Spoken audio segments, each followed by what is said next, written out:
Ya, les comento que les voy a subir ahora las clases del martes, que ya las tengo en el video para que las puedan revisar, pero la clase de la semana pasada no la pude recuperar. ¿Se acuerdan que les comenté que había tenido un problema con el computador y no pensé que me dijeron que se podían recuperar, pero no se puede recuperar?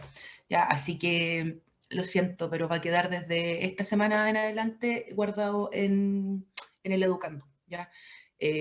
No sé por qué no estaba o no sé si yo apreté algo o no estaba como programado para que quedara guardada la clase en el computador. Entonces, después, yo a pesar de que grabé el audio, después el video, no lo encontré y pedí que lo revisaran y todo y me dijeron que no se podía recuperar.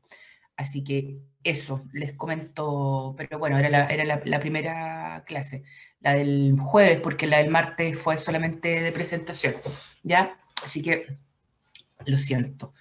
Voy a empezar a grabar ahora sí, para que no se me olvide. Ahí sí. Ya.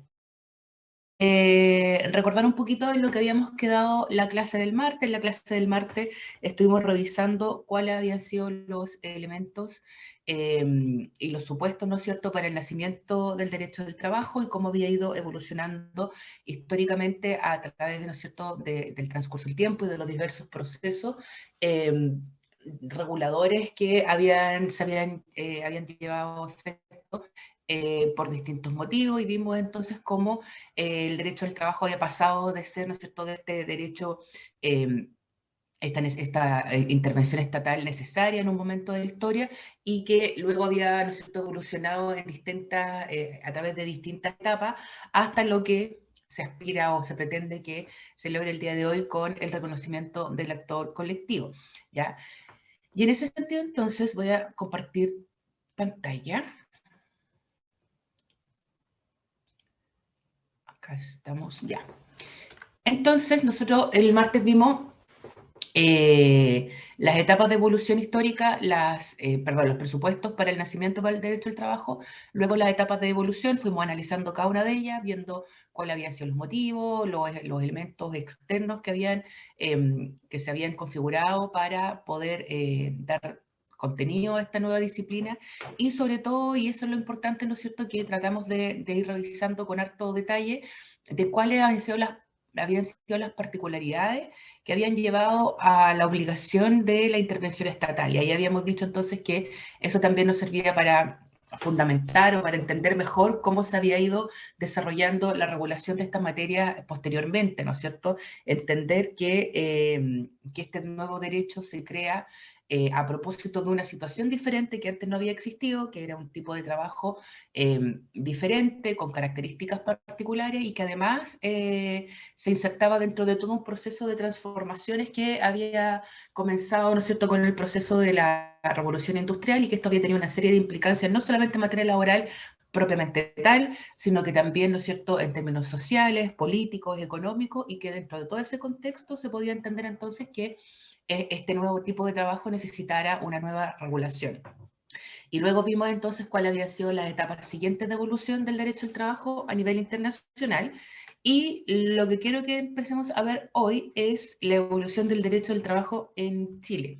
¿Ya? Es decir, cómo esta misma, se fue dando esta lógica en nuestro ordenamiento jurídico, cómo se fue desarrollando la regulación en nuestro sistema, desde el inicio, ¿no es cierto?, hasta más o menos lo que tenemos hoy día, para también poder ir entendiendo cuáles fueron los factores que se tomaron en consideración para poder regular de la forma que nosotros tenemos regulado estas materias, ¿ya?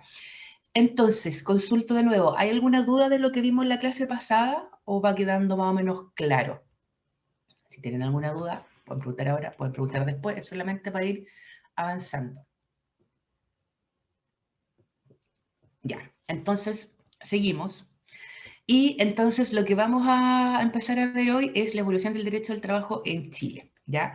Ahora, para poder entender esto, también, antes de meternos de lleno en la materia, vamos a hacer algunas eh, aclaraciones o advertencias para ver cómo vamos a entender esto, para que no se asusten y no piensen que eso significa que vamos a estudiar así como leyes de corrido, el año tanto, se tal ley, pa, abajo, que sí vamos a ver algunas leyes y vamos a ver cómo marcaron ciertos periodos históricos, pero lo que nosotros vamos a tener en consideración, o el criterio que vamos a utilizar para identificar las distintas etapas de evolución del derecho del trabajo en Chile son aquellas que configuran un modelo normativo. ¿Ya? Es decir, no cada vez que cambia una ley, porque ya sabemos, y esto lo dijimos en la primera clase, que en general en materia laboral hay mucho dinamismo, ¿no es cierto?, en los cambios, el tema legal, que el código se va actualizando más o menos de forma frecuente, que hay artículos, ¿no es cierto?, que se van cambiando, que van dejando de tener efecto. Entonces, no es la idea empezar a enumerar todas las leyes laborales, sino efectivamente estaríamos harto rato y no tendría mucho sentido. Lo que queremos hacer y el criterio que vamos a utilizar es el criterio de un modelo, es decir, distinguir aquellas etapas en la evolución histórica de nuestro país donde se han establecido ciertas ideas generales de cómo va a tratarse el tema de las relaciones de trabajo en un momento determinado, atendiendo también ciertos factores, ciertos, ¿no es cierto?, elementos que vamos a ver, ¿no es cierto?, que pasa un poco lo mismo que vimos ya a nivel internacional, de cómo distintos elementos, ¿no es cierto?, van influyendo para forjar un derecho o una regulación en particular en un momento determinado. ¿Ya? Entonces, en ese sentido, nosotros nos vamos a concentrar más que en años, en modelos. ¿Ya? Y en ese sentido, entonces, nosotros vamos a distinguir 4 etapas de evolución del derecho del trabajo en Chile. Una primera etapa, que vamos a ver como el antes de, que es como la etapa previa a la regulación laboral propiamente tal, es decir, qué pasaba o cómo se regulaban las relaciones laborales antes de que empezara a regularse por el derecho al trabajo propiamente tal, ya que va a ser la primera etapa. Luego vamos a ver la segunda etapa, que es la del conocida como el antiguo modelo normativo, o el primer código del trabajo en materia laboral, que es del año 1931, y que tuvo una duración o estuvo vigente hasta finales de los 70. ¿Ya? Por lo tanto, ahí, ¿no es cierto?, vamos a ver cuáles eran los criterios que se tuvieron en consideración para modelar el sistema de relaciones laborales en ese momento. Luego vamos a ver cuáles fueron las directrices o los criterios que se tuvieron en consideración en el siguiente modelo normativo, que es el conocido como el plan laboral, que seguramente ustedes han escuchado nombrar y últimamente también está bien de moda, sobre todo para criticarlo y sobre todo para ponerlo como ejemplo de cosas que tendrían que haberse más o menos superado. Y vamos a ver, ¿no es cierto?, que el plan laboral comenzó, como se indica en las láminas, del 78-79 hasta, bueno, vamos a ver hasta cuándo. Vamos a ver que en algunas instituciones todavía persiste. Y en una última etapa vamos a referirnos a las etapas de las reformas laborales, que podemos ubicarlas más o menos desde los 90 hacia adelante. Y vamos a ver también, ¿no es cierto?, ahí cuáles fueron los criterios de regulación para que dieron origen, ¿no es cierto?, a estos movimientos de reforma y cuáles fueron sus focos y sus cambios más importantes, ¿ya? Sin perjuicio de eso, de que nosotros vamos a verlos por estas etapas, también hacer la prevención de que, claro, como en todos los procesos históricos, no es que necesariamente todo cambie de un día para otro, sino que vamos a ver, ¿no es cierto?, que también hay ciertas etapas intermedias, que también, ¿no es cierto?, hubo procesos o momentos que tardaron un poco más, que se fueron desarrollando en el transcurso de algunos años hasta el cambio de la etapa, ¿ya? Entonces, para que también tengamos claro, ¿no es cierto?, que vamos a ver que entre medio de cada etapa también hay algunos procesos intermedios que es importante tener en consideración, ¿ya? Así que lo primero que vamos a tener en cuenta entonces para revisar la evolución del derecho al trabajo es en las distintas etapas de evolución. Insisto, aquí lo que me interesa es conocer cómo fueron sistematizadas estas normas, cuáles fueron los criterios que se utilizaron, más que aprenderse el listado de leyes hacia abajo como por año, que no va a ser tan relevante porque vamos a ver que no necesariamente obedecen a un criterio común, ¿ya? Así que eso como una primera prevención o una primera advertencia respecto a esta materia. ¿Alguna duda hasta acá? Ya. Y lo otro que me interesa que también quede claro para poder entender este análisis y precisamente atendido a este criterio de que nosotros lo vamos a revisar como modelo normativo, es decir, no leyes al azar, sino que enfocándonos en instituciones, nosotros vamos a distinguir en este análisis y también va a ser una distinción que nos va a servir para varios efectos más durante el curso. La primera distinción que vamos a hacer es cómo se regulan las instituciones tanto de derecho individual como de derecho colectivo del trabajo, ¿ya? Y en ese sentido, nos vamos a enfocar entonces en el primer lugar, cuando hablemos de derecho individual, que vamos a pensar o vamos a entender que es aquella relación jurídica, laboral, entre un empleador y un trabajador individualmente considerado, ¿ya? Es decir, la relación y la relación jurídica y por lo tanto los derechos y obligaciones que surgen a propósito de una relación laboral entre un empleador y un trabajador individualmente considerado. Y por otra parte, vamos a enfocarnos en el derecho colectivo del trabajo, y cuando pensemos en el derecho colectivo, cuando analicemos el derecho colectivo, vamos a estar enfocándonos en aquellas relaciones jurídicas que se dan entre un empleador o varios empleadores y un grupo de trabajadores organizados colectivamente. ¿Ya?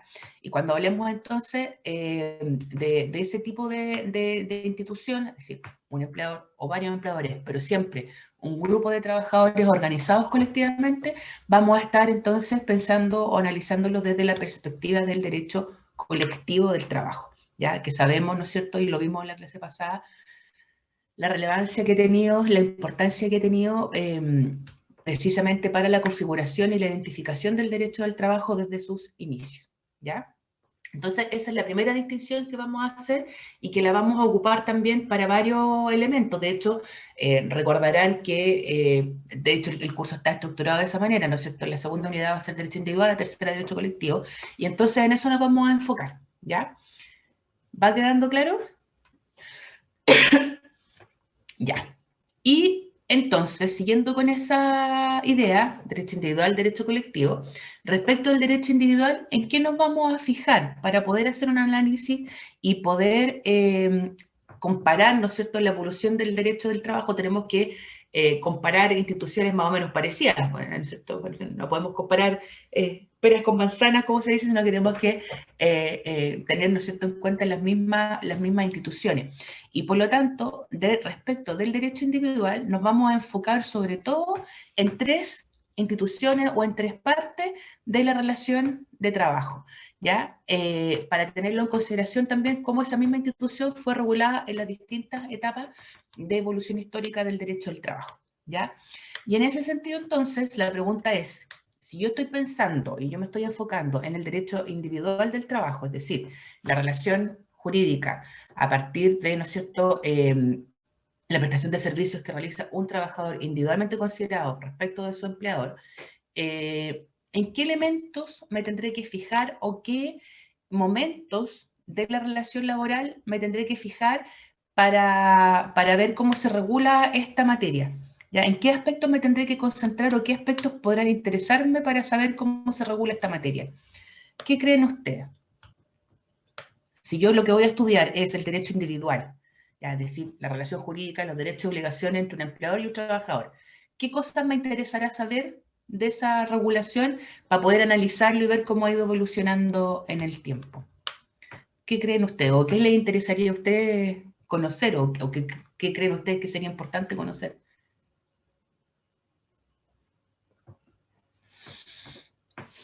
¿Estamos ¿Profe? durmiendo? Sí, gracias. Em, ¿Cómo se da esta relación contractual, por ejemplo, entre el trabajador y el empleador? ¿Cuáles van a ser los beneficios quizás que se reciban? Y, ¿y cuáles son las obligaciones también del trabajador en ese sentido? Ya, acá también, ¿no es cierto? Por el chat, la Javiera y la Cata también dicen el contrato del trabajo, el contenido del contrato. Ya, efectivamente, ¿no es cierto? Lo que nos va a interesar saber es cómo funciona este contrato, ya que ya le pusimos nombre, ya sabemos, ¿no es cierto?, que lo que se genera es un contrato de trabajo, que vamos a ver después cuáles son las particularidades que tiene. Entonces, respecto de este contrato, ¿qué nos va a interesar saber? Como bien señalan, ¿no es cierto? Bueno, el contenido, los beneficios, los derechos y obligaciones, ¿no es cierto? Y todos esos elementos, es decir, toda la regulación del contrato, del contenido del contrato, ¿no es cierto? Que van a ser las cláusulas contractuales, vamos a ver, ¿no es cierto? Eh, cómo se formulan, cuáles son los mínimos, cuáles son cláusulas que estén prohibidas, qué es lo que hay que regular, qué es lo que no se puede regular. Entonces, eso va a ser una parte importante del estudio del derecho individual que nos va a interesar saber, ¿no es cierto? ¿Qué es lo que dice el contrato? ¿Ya? Y para estos efectos nosotros nos ubicamos, eh, para ordenar, ¿no es cierto?, un poco, todo el contenido del contrato va a ser como la parte intermedia, ¿ya? Es decir, cuando ya tenemos el contrato de trabajo, ¿cuál es el contenido? ¿Cuáles van a ser los derechos y obligaciones que asumen tanto el trabajador y el empleador? ¿Ya? ¿Qué nos va a interesar saber antes de eso? Una etapa anterior a que ya tenemos el contrato de trabajo.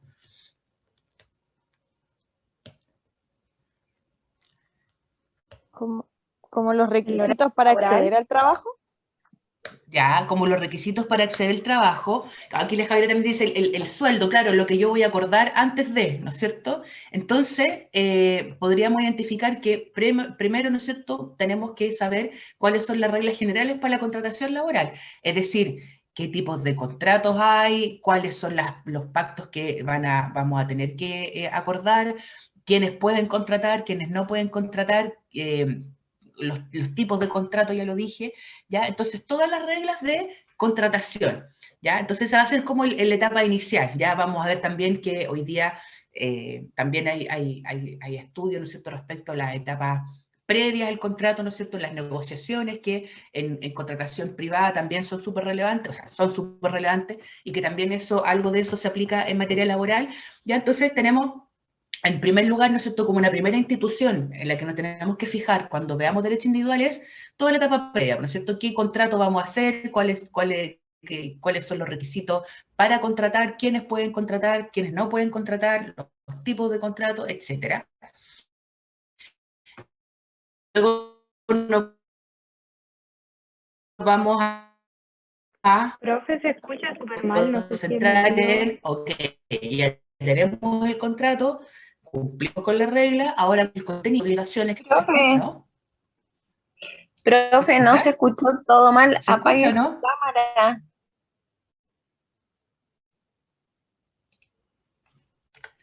¿Se escucha, no? Ahora se escucha mejor, pero yo Y creo ahora que si sí. apaga su cámara quizás se va a tener mejor conexión. Ya, espérame, déjame arreglar.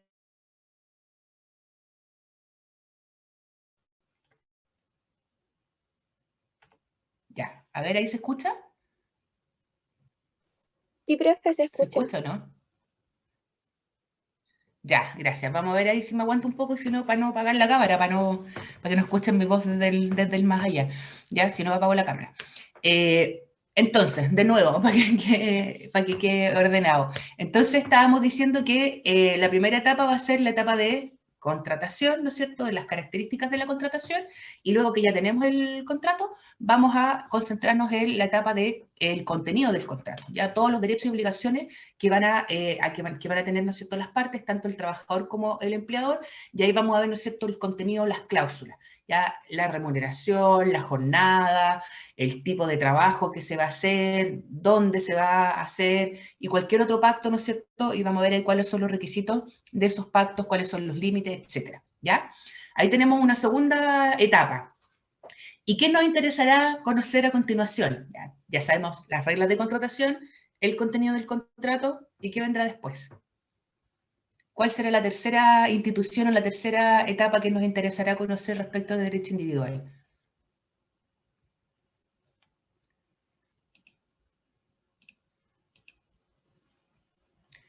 Ya, el cumplimiento de lo pactado, ¿no es cierto?, que se dé efecto a lo que se pactó, a las cláusulas del contrato, ¿ya? ¿Y qué pasa si no se da cumplimiento a lo pactado? ¿O qué podría pasar? ¿Qué es lo que podríamos entender? Que se están transgrediendo los derechos. Ya, ¿no es cierto?, que no se cumplen con los derechos. ¿Y qué pasa con el contrato entonces? Acá la Cata dice, ¿no es cierto?, se termina el contrato, como pregunta, ¿no es cierto? Bueno, vamos a ver entonces también como una tercera etapa, una tercera institución dentro del derecho individual, qué es lo que pasa, ¿no es cierto?, con la terminación del contrato, ¿ya? Es decir, vamos a ver, ¿no es cierto?, cuáles son las reglas o características que tiene todo el sistema de terminación del contrato. Vamos a ver, ¿no es cierto?, qué es lo que pasa cuando hay un incumplimiento contractual, como señalan acá, ¿no es cierto?, si efectivamente se termina o no se termina, o cómo se termina, cuáles son los efectos de la terminación, y no solamente por este incumplimiento contractual, vamos a ver que el contrato de trabajo puede terminar por diversos motivos, ¿ya? Que están regulados también. Y por lo tanto, lo que nos vamos a concentrar en esta tercera etapa o tercera institución es el sistema de terminación del contrato de trabajo, ¿ya? Porque ahí nos va a dar pistas, ¿no es cierto?, de cómo funciona el sistema. Si es fácil despedir, si no es fácil, si es caro, si hay que pagar indemnizaciones, si se pagan indemnizaciones, cómo se calculan, qué pasa si el empleador no cumple, qué pasa si el trabajador es el que no cumple, es decir, un montón de preguntas que nos vamos a hacer respecto de cómo termina el contrato de trabajo y cuáles son los efectos de esta terminación, ¿ya? Entonces, de nuevo, para que nos quede ordenado, respecto al derecho individual, para nosotros poder analizar cómo ha ido evolucionando el derecho individual en nuestro sistema jurídico y que, ojo, también nos puede servir para estudiar cualquier sistema jurídico, si usted quiere, ¿no es cierto?, saber cómo funciona el derecho individual en cualquier país, estos tres etapas o tres instituciones es una buena forma de conocerlo, ¿no es cierto? En el fondo es como ordenado todo. ¿Cómo se contrata? Las reglas de contratación, tipos de contrato, el contenido del contrato, qué es lo que se pacta, cuáles son las cláusulas, cuáles son los derechos y obligaciones, y luego cómo se termina, cuáles son las causales, cuáles son los efectos, si hay, ¿no es cierto?, indemnizaciones, cómo se calculan, etcétera, ¿ya? Por lo tanto, nosotros en materia de derecho individual nos vamos a ir concentrando en esos tres elementos para poder ir viendo esta evolución histórica, ¿ya? ¿De qué nos sirve esto? Preguntará usted. Bueno, primero para ir entendiendo, ¿no es cierto?, y ir sistematizando un poco la materia. Y segundo, porque también esto nos permite hacer comparaciones en los distintos modelos, ¿ya? Entonces, por ejemplo, no estoy diciendo que lo vaya a preguntar, pero podría ser, ¿no es cierto?, no sé, pues compare la institución de las reglas de contratación laboral en las distintas etapas de evolución histórica, ¿ya? Entonces así usted tiene los elementos para ir comparando en los diversos modelos, las diversas etapas de evolución, ¿ya? Porque vamos comparando las mismas instituciones, ¿ya? Y ese es un poco el análisis que queremos hacer con esta evolución histórica, insisto, más allá de aprenderse el número de la ley o el año en que se dictó, ¿ya? Eso respecto de derecho individual. ¿Alguna duda hasta acá? ¿Va quedando claro? Ya, asumo que sí, a menos que no me estén escuchando, pero parece que la internet está funcionando mejor ahí. Y profe, ahora sí se le escucha bien tranquila. Gracias. Ya, entonces, respecto a derecho individual, eso es lo que nos vamos a concentrar. ¿Y en qué nos vamos a concentrar respecto a derecho colectivo para poder hacer el mismo análisis? Hacer también un análisis, ¿no es cierto?, comparativo en las distintas etapas. Y esto ya lo dijimos en la clase pasada. Dijimos, ¿no es cierto?, que en materia de derecho colectivo, la forma o el principio que fundamenta el derecho colectivo es el principio de la libertad sindical, reconocido así por la Organización Internacional del Trabajo, por la OIT, y que distingue o identifica tres instituciones dentro de esta idea de libertad sindical, que decíamos que era la organización de los trabajadores, la capacidad o la facultad de organizarse en distintas formas, ¿no es cierto?, que el nombre va a depender de cada sistema jurídico, ¿no es cierto?, pero las organizaciones sindicales, organizaciones de trabajadores, y luego que esas organizaciones de trabajadores puedan ejercer actividad sindical. Y para eso entonces veíamos que la función o la facultad por excelencia que se les tiene que otorgar a las organizaciones sindicales perdón, la de negociar colectivamente, de negociar, ¿no es cierto?, como una organización, una sola voluntad frente al empleador para poder equilibrar, ¿no es cierto?, este poder del que hablábamos el otro día que de forma individual no se podía balancear. Entonces, en ese sentido, decíamos que la segunda institución de la libertad sindical era la negociación colectiva, es decir, que esta organización sindical pueda negociar colectivamente con el empleador. Y la tercera institución que forma parte de la libertad sindical es la huelga, entendida entonces que en caso de conflicto con el empleador y esta organización de trabajadores, los trabajadores puedan ejercer la huelga como un derecho, ¿no es cierto?, como una forma de reivindicar sus pretensiones, ¿no es cierto?, de presionar al empleador para poder lograr acuerdos, ¿ya? Entonces, la libertad sindical está compuesta por estos tres elementos, estas tres instituciones: la organización sindical, la negociación colectiva y la huelga, ¿ya? Por lo tanto, cuando nosotros queramos estudiar derecho colectivo y para estos momentos, ¿no es cierto?, para hacer la comparación, que es lo que nos interesa ahora. Y por cierto, después, cuando ya nos metamos de lleno en la unidad de derecho colectivo, nos vamos a enfocar en estas tres instituciones. Cómo funcionan las organizaciones de trabajadores, es decir, qué requisitos hay, quiénes pueden formar organizaciones de trabajadores. ¿Se acuerdan que el otro día también comentábamos un poquito eso? Si se les puede prohibir o no se les puede prohibir, qué requisitos tienen que cumplir para formar organizaciones, qué tipo de organizaciones pueden formar, etcétera. Luego, respecto a la negociación colectiva, también, ¿no es cierto?, nos va a interesar saber cuáles son las reglas o cómo está regulado esto. Si se permite que negocien, si tienen limitaciones, si tienen que seguir algún procedimiento para poder negociar, qué pasa si no cumplen esos procedimientos, etcétera. Y en tercer lugar, respecto de la huelga, también, ¿no es cierto?, cómo está regulada, quiénes pueden ejercer la huelga, qué pasa si se ejerce, cuáles son los efectos, ¿no es cierto?, de la huelga, quienes no pueden también, ¿no es cierto?, ejercer la huelga, o en qué momentos no se puede realizar la huelga, etc. ¿Ya? Entonces son esas tres instituciones las que forman parte de la libertad sindical y que son las que nosotros nos vamos a concentrar en estos momentos para hacer este análisis comparativo entre las distintas etapas, pero también de ahí hacia adelante, ¿ya? Eso entonces para entender un poquito las instituciones principales, tanto derecho individual como derecho colectivo, que insisto, si bien nosotros lo vamos a ver ahora a propósito de la comparación, nos va a servir también para ir ubicándonos espacialmente en las materias que vamos a ir revisando, ¿ya? ¿Va quedando claro hasta acá? Ya. Sí, profe. Gracias. Entonces, vamos con la primera etapa, ¿no es cierto?, de evolución que habíamos señalado acá. Parece que se me quedó pegado esto. Ahí sí. Ya. Entonces, nosotros decíamos que íbamos a partir por la inexistencia del derecho al trabajo, es decir, antes de que el Estado intervenga para regular esta relación de trabajo particular, ¿no es cierto?, que ya conocimos cuáles eran sus características y cómo se iba formando. Entonces, para eso, para poder entender cómo se fue gestando el derecho al trabajo en nuestro país, es importante también ubicarnos históricamente en respecto, ¿no es cierto?, de cómo también se fue desarrollando el trabajo o la industrialización del trabajo en nuestro país. ¿Por qué? Porque nosotros decíamos, la clase pasada, ¿no es cierto?, el derecho al trabajo nace a propósito de la revolución industrial, en Europa, ¿no es cierto?, máquinas de vapor y cómo fue cambiando el trabajo y el contexto económico y social, etcétera. Y lo situábamos, ¿no es cierto?, a finales de 1800, principio de 1900, ¿no es cierto?, que ya explota el fenómeno de la revolución industrial con todo su efecto y todo el impacto que causó en toda la sociedad. ¿Qué pasa en Chile en esa época? ¿Ya? Vámonos, ¿no es cierto?, trasladémonos en el tiempo, ¿no es cierto?, al Chile de finales de 1800. Y la primera pregunta es, bueno, a ver, ¿cómo se organizaba el trabajo en nuestro país en ese momento? O, dicho de otra forma, ¿qué tipo de actividades productivas se realizaban en nuestro país en ese momento? ¿Cómo funcionaba? ¿Era la misma lógica, ¿no?, de las fábricas en Inglaterra, de la máquina de vapor que estaba funcionando en Inglaterra?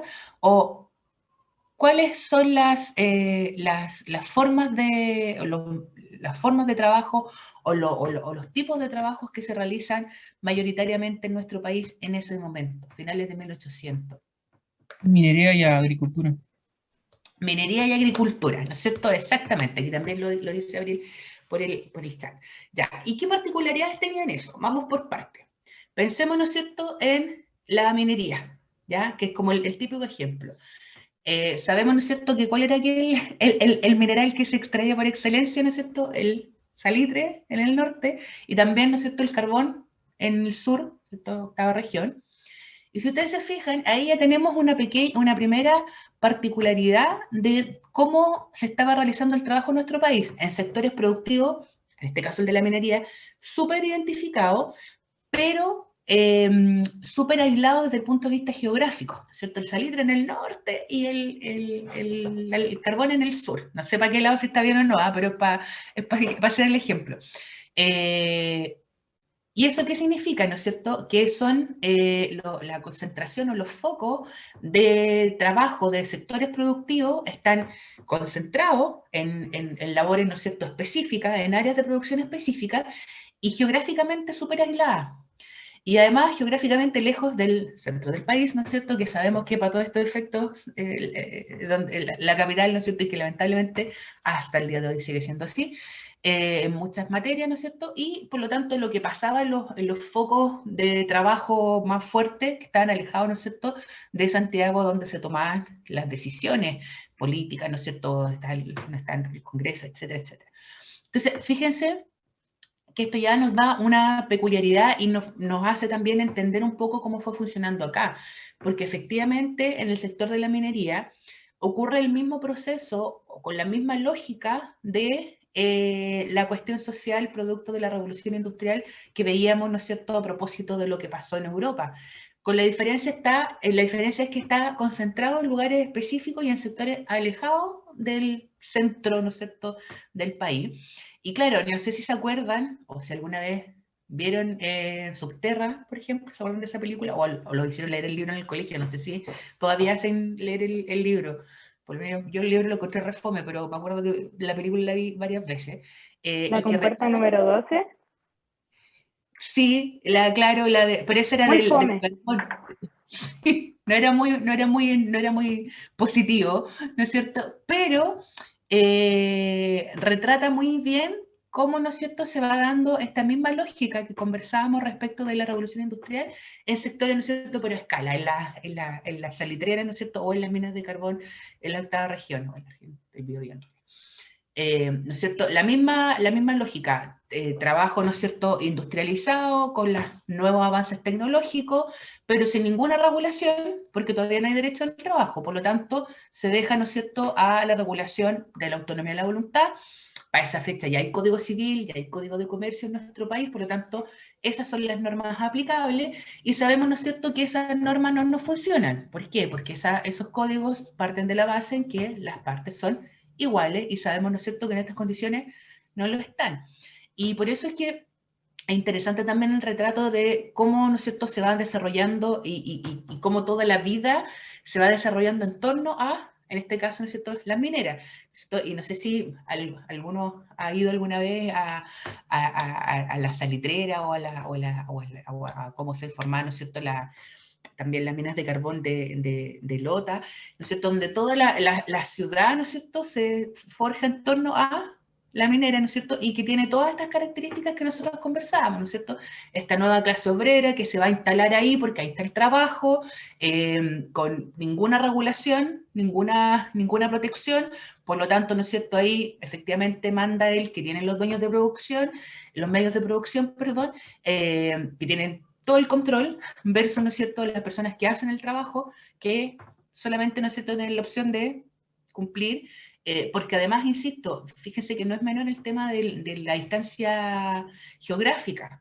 O sea, piensen que hoy día, ¿no es cierto?, es largo, ¿no es cierto?, los piques para el extremo norte, ¿no es cierto? Imagínense en esa época, ¿no es cierto? Claro, la gente si no estaba ahí, ¿cuál era el pueblo más cercano donde podía ir y de qué vivía, dónde trabajaban, cómo generaban ingresos?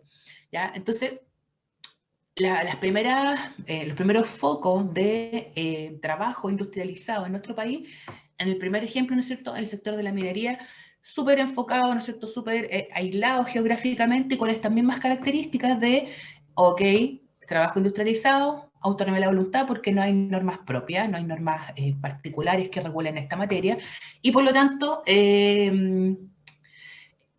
tienen que, ¿no es cierto?, seguir la misma lógica que veíamos respecto de la revolución industrial, en el sentido de que esto recién se empieza a mover con las organizaciones de trabajadores, que vamos para allá al tiro, ¿ya? Entonces, eso para hacerse como un panorama primero, cómo funcionaban los focos de producción en nuestro país. Y también, ¿no es cierto?, Sebastián y Abril decían, bueno, y la minería, y la agricultura, perdón. ¿Y qué pasaba con la agricultura en esos momentos en nuestro país? Que sabemos, ¿no es cierto?, que la agricultura hoy es uno de los sectores de producción más importantes, también por el territorio que abarca, ¿ya? Pero ¿cómo se desarrollaba la agricultura en esos momentos, en ese periodo de la historia? ¿Era industrializada como lo que estaba, y acelerada como lo que estaba pasando en el sector de la minería? ¿O cómo? No, profe, porque seguíamos utilizando los animales como la fuerza de trabajo y aparte seguía la figura como del campesino, de la vida de campo y de todo este sistema. Exactamente, ¿no es cierto? En el campo, a diferencia de lo que estaba pasando en el sector de la minería, que fue mucho más explosivo, más rápido, ¿no es cierto?, en la industrialización, en el campo, ¿no es cierto?, seguían con la lógica, ¿no es cierto?, como bien señala Siri, de el trabajo campesino, ¿no es cierto?, el trabajo más manual, en lugares además más escondidos todavía como del desarrollo, de la modernización de las formas de producción, y también con una lógica un poco parecida, o incluso hay algunos autores que señalan, ¿no es cierto?, que todavía en el sector agrícola en nuestro país a finales de 1800 y hasta bien entrado 1900, era una forma casi como de una especie de servidumbre, donde también, ¿no es cierto?, las familias vivían en los campos y permanecían, ¿no es cierto?, en estos fundos y trabajaban ahí, toda la familia trabajaba ahí, y por lo tanto no desarrollaban tampoco ninguna actividad fuera del lugar donde trabajaban, ahí en torno a los campos, ¿no es cierto?, organizaban toda su vida. Entonces, si ustedes se fijan, la agricultura, con la importancia que tiene desde el punto de vista económico y de desarrollo del país, hasta el día de hoy, sabemos, ¿no es cierto?, que esa es una de las más importantes formas de producción. En ese momento todavía no juegan un rol preponderante en esta idea de la industrialización del trabajo, porque todavía, ¿no es cierto?, siguen con esta idea del trabajo más bien manual, ¿ya? Por lo tanto, la agricultura en este periodo no juega un rol decisivo en la aplicación de nuevas normas o en el desarrollo de nueva regulación, ¿ya? De nuevo, ¿dónde estaba concentrado el foco? En la agricultura, algo también de actividad portuaria, las exportaciones, ¿cierto?, de los minerales, pero también sabemos, ¿no es cierto?, que eso es súper localizado, ¿no es cierto?, obviamente donde hay puertos, se produce, ¿no es cierto?, ese tipo de actividad, y en la zona central del país todavía, ¿no es cierto?, cuestiones muy de bienes y servicios, empresas públicas, empresas privadas, pero muy, muy concentrado en la zona central. El tema de la ganadería que dice Sigrid, también era como más para el sur, y también bajo la lógica un poco como de la agricultura, ¿no es cierto?, como un trabajo como más familiar, más a mano, ¿no es cierto?, no tan industrializado, y también como lejos del radio urbano, ¿no es cierto?, donde se toman las decisiones.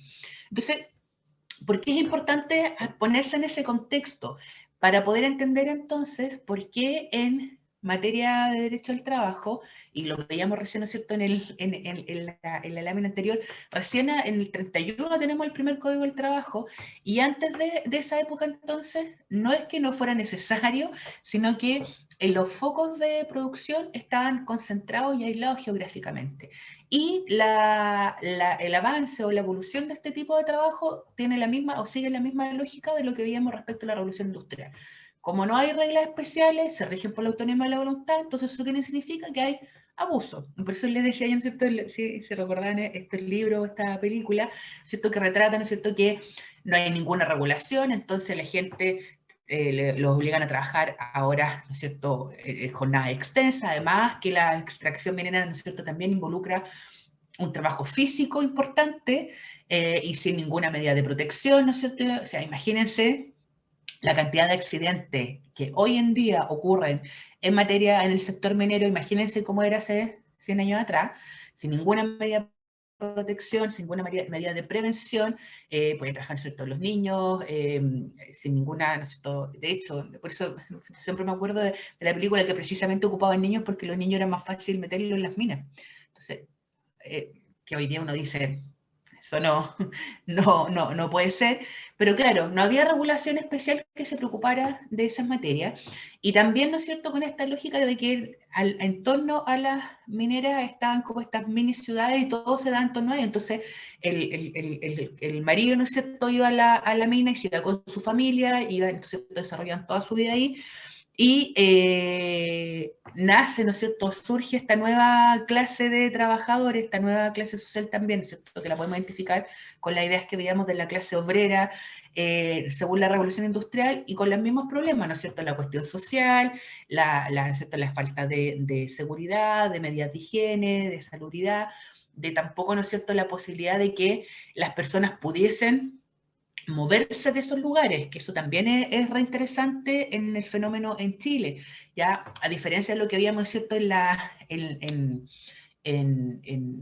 revolución industrial, cuando decíamos la gente se fue de los campos a las ciudades y ahí fue donde empezó a generarse la cuestión social. Claro, acá la gente empieza a forjar sus vidas en torno a las mineras, porque ahí estaba, ahí estaba la producción, ahí estaba el trabajo. Y además, no sé si se acuerdan, pero por ejemplo, toda esta lógica, ¿no es cierto?, que siempre se recuerda, como esta cosa que les pagaban con ficha, es decir, que la plata no circulaba, que, ¿no es cierto?, los dueños de la minera, los que tenían la extracción, y que sobre todo se ve harto en Lota, ¿no es cierto?, cómo fue forjando las pulperías, efectivamente, ¿no es cierto?, que la plata no circulaba, pues entonces la gente iba para allá, trabajaba y era para darse vuelta, no porque dijeran ya voy a ahorrar un rato de trabajar acá y después me voy por otro lado. Se quedan ahí por este motivo, digamos. Y mientras tanto, ¿no es cierto?, los dueños de los medios de producción son los que van acumulando riqueza y eso obviamente va generando roce, ¿no es cierto?, y va generando también descontento. Y por lo tanto, por eso es que nosotros entendemos que las primeras formas de manifestación de los trabajadores fueron precisamente en la misma lógica que veíamos respecto a la revolución industrial, en la lógica colectiva, ¿ya? Es decir, cuando los trabajadores, ¿no es cierto?, individualmente no lograban poder, ¿no es cierto?, conseguir mejoras en sus condiciones de trabajo, porque la autonomía de la voluntad decía simplemente que podían pactar, ¿no es cierto?, lo que no estuviera prohibido y que el trabajador, si no quería, bueno, no cumplía, pero no lo podían obligar, pero tampoco le otorgaban ningún beneficio. Y entonces esto recién empieza a cambiar en la lógica de las organizaciones de trabajadores, y precisamente hacia finales de 1800 y principios de 1900 se empiezan a organizar los trabajadores para reivindicar mejoras de condiciones laborales. Pero de nuevo, en estos sectores, por eso es que uno lo asocia con la minería, porque ahí es donde estaba la producción, ¿ya? Y efectivamente empiezan a organizarse, ¿no es cierto?, a través de estas primeras formas de organización, que son las que se hacían ahí en mutuales, en sociedades de socorro, que tenían, además de un componente laboral, es decir, buscar mejorar las condiciones laborales, también un componente social, de ayudarse mutuamente, de decir, ok, en casos de enfermedad, en casos de accidente, sobre todo, ¿no es cierto?, en casos de accidentes laborales, poder ayudarse mutuamente y a través de esta idea de colectividad, Profe, ¿sí? pero Bueno, esto parte por un tema de, más que nada, como de salud, ¿o no? o sea, claro, lo que pasa es que los primeros o los grandes problemas que habían respecto del trabajo en la extracción minera son los temas de seguridad y por el tipo de trabajo que también implica, como decíamos, es un trabajo físico, entonces claro, las personas no pueden estar todo el día realizando esa actividad o en malas condiciones, porque eso ni siquiera a largo plazo, al corto plazo afecta a la salud. Entonces, efectivamente, las primeras reivindicaciones en este sentido eran por eh, horas de trabajo que fueran adecuadas para poder, ¿no es cierto?, descansar, y condiciones de seguridad por la alta tasa de accidentes y de siniestros que ocurrían en esa época, y que, insisto, siguen ocurriendo. La actividad minera, una de las más peligrosas. Entonces, también poniéndolo en perspectiva, en esa época debe haber sido peor, pues, o sea, obviamente mucho más terrible, ¿ya? Entonces, en ese sentido, entonces empiezan a organizar los trabajadores, y recordemos también que en este momento también la lógica frente a estas nuevas organizaciones de trabajadores, en este nuevo contexto, también la reacción desde el Estado sigue la misma lógica de lo que veíamos en la clase del martes respecto a Europa. Es decir, lo primero es la prohibición, la represión a través de la violencia, y ahí, ¿no es cierto?, a poner un ejemplo muy triste, ¿no es cierto?, y que lamentablemente conmemoramos también todos los años, por ejemplo, lo que pasó en Iquique a finales de 1800, ¿no es cierto?, bueno, año, en la escuela de Santa María de Iquique, ¿no es cierto?, donde precisamente los trabajadores y sus familias estaban reclamando, ¿no es cierto?, reivindicando derechos, y ahí, ¿cuál es la reacción del Estado? Violencia absoluta. ¿Ya? Y que obedece esa misma, 1907, gracias Camilo, obedece, ¿no es cierto?, a esta misma lógica que hablábamos respecto a lo que pasaba en Europa, que como esto no está regulado, esto no existía, la reacción del Estado es reprimir, ¿no es cierto?, prohibir las organizaciones de trabajadores, y prohibir, ¿no es cierto?, su actuación, porque veíamos que esto es lo que va dando vuelta, ¿no es cierto?, la perspectiva y que va cambiando un poco cómo se relacionan los trabajadores respecto de sus empleadores. Sin perjuicio de esto y sin perjuicio, ¿no es cierto?, de estos eventos tan, ¿no es cierto?, tristes que ocurrieron a finales de 1800, principios de 1900, donde los trabajadores, para poder reclamar, para mejorar condiciones de trabajo, ¿no es cierto?, recurrían a manifestaciones, a huelgas, ¿no es cierto?, para poder presionar a los empleadores. De a poco se empiezan a reconocer ciertas organizaciones, como veíamos ahí, algunas organizaciones que tenían este enfoque, como señalábamos, ¿cierto?, también más social, enfocado en otros elementos, no solamente laborales, sino que también en temas de salud, en temas de apoyo.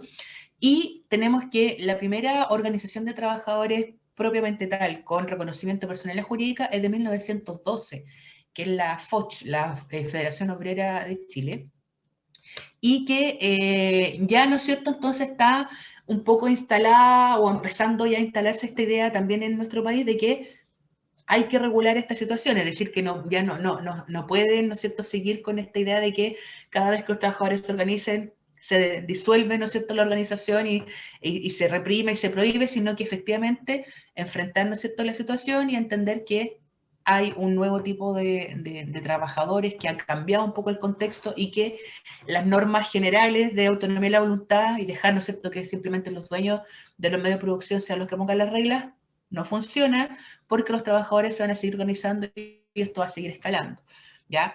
Y en ese contexto, entonces, ya hacia los primeros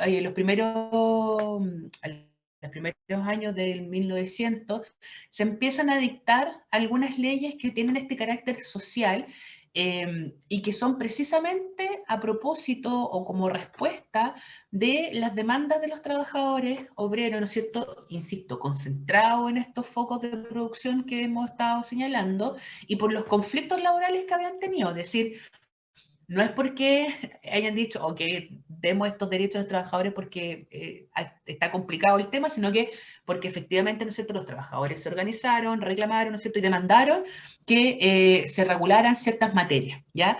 Que son las primeras leyes con este carácter o este matiz, ¿no es cierto?, más social, que se enfocan en problemas o situaciones específicas. Si ustedes se fijan, las leyes que están acá, ley sobre descanso dominical, precisamente esta idea de que los trabajadores tenían que descansar un día a la semana para poder reponerse y seguir trabajando, ¿no es cierto?, en la semana.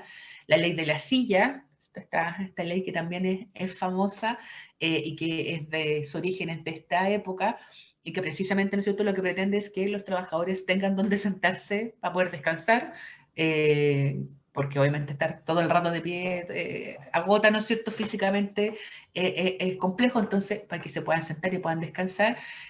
Indemnización por accidentes del trabajo, ustedes se fijan, todas estas tienen esta misma lógica que estamos conversando, o sea, esta idea de que efectivamente la reivindicación de los trabajadores iban enfocadas a estas materias por la falta de regulación que había en las mineras y las condiciones de trabajo que tenían los obreros en ese momento, y leyes también particulares como la de esa laguna, para poder, ¿no es cierto?, que cuidaran a los niños mientras trabajaban las mujeres, y una ley particular, ¿no es cierto?, para los trabajadores de ferrocarriles del Estado, que también, ¿no es cierto?, decíamos que eran empresas públicas, ¿no es cierto?, que muy puntuales, que, ¿no es cierto?, también estaban reguladas más hacia el centro del país. Entonces, si ustedes se fijan, las primeras leyes sociales que se dictan en nuestro país tienen, o son más bien el resultado o una respuesta a las demandas de los trabajadores y los conflictos laborales que se dieron, pero con esta particularidad que, si bien, si ustedes se fijan, sigue la misma lógica de lo que habíamos de la revolución industrial, es decir, el agotamiento, ¿no es cierto?, de los trabajadores por las malas condiciones laborales, que el derecho privado no podía dar respuesta por esta idea de la autonomía de la voluntad y los abusos, ¿no es cierto?, para los cuales se prestaba esta situación, y que por lo tanto son los trabajadores que, organizados colectivamente, empiezan a reivindicar sus derechos y primero, ¿no es cierto?, son reprimidos, muchas veces, ¿no es cierto?, por la fuerza, y luego, ¿no es cierto?, ya el Estado dice, ok, regulemos algo de esto. La diferencia, insisto, la particularidad que tenemos en nuestro país es que ese tipo de revolución de industrialización del trabajo se dio concentrada en estos focos de producción que estaban aislados geográficamente, entonces también eso permitió que el proceso fuera más lento, ¿ya? Y que recién, ¿no es cierto?, en esta época se empiezan a dictar tímidamente algunas leyes para regular, ¿no es cierto?, estas materias, pero vamos a ver, ¿no es cierto?, qué pasaba con el cumplimiento, porque una cosa es que se dicten las leyes, ¿no es cierto?, y otra cosa es si se cumplen o no se cumplen, ¿ya? ¿Va quedando claro hasta acá? ¿Se va entendiendo hasta acá?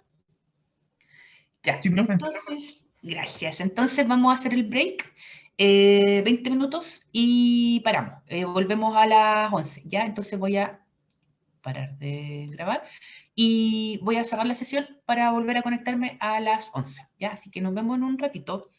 Voy a apagar acá.